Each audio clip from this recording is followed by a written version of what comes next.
La première alliance faite par Dieu se trouve dans Genèse 3,15. Je mettrai l'inimitié entre toi et la femme, entre ta postérité et sa postérité. Celle-ci t'écrasera la tête et tu lui blesseras le talon. Dieu promit qu'il donnerait naissance à un sauveur par la femme. C'est pourquoi le Seigneur Jésus-Christ vint comme la postérité de la femme. Mais il est aussi le Fils de Dieu. Il a été conçu du Saint-Esprit. Le diable a cherché à briser le talon du Seigneur en faisant dire au peuple « Crucifie-le ». Ils l'insultèrent à la croix. Ils se moquèrent de lui et le tournèrent en ridicule. De cette manière, le diable brisa le talon du Seigneur Jésus-Christ. Mais ce même talon a écrasé le diable, comme nous le voyons dans Romains 16, 20.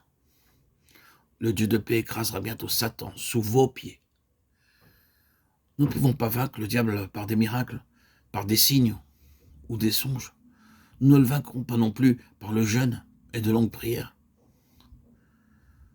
Le Seigneur lui-même n'a jamais vaincu le diable par des miracles, des signes ou des sermons. C'est seulement lorsqu'il a pu dire « tout est accompli » et qu'il mourut, qu'il vainquit le diable. Les musulmans, par exemple, croient à tous les miracles du Seigneur Jésus. Ils croient aussi que le Seigneur est né d'une vierge.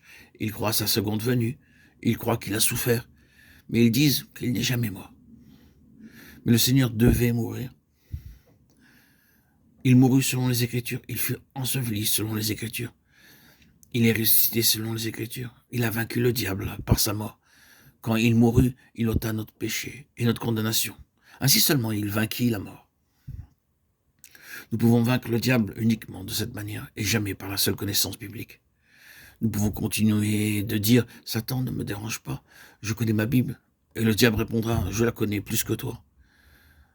Nous ne pouvons pas vaincre le diable par la connaissance biblique ou par de longues prières. Mais par la croix, je suis capable de vaincre. Je dis maintenant, Satan, ne t'approche pas de moi, car mon Seigneur t'a vaincu à la croix. Il est mort à ma place. Il a été enseveli pour ensevelir mes péchés.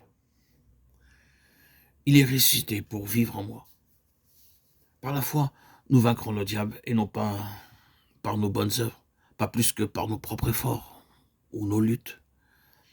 Beaucoup de chrétiens vivent une vie de défaite parce qu'ils essaient de vaincre Satan, soit par la connaissance de la Bible, soit par quelques expériences.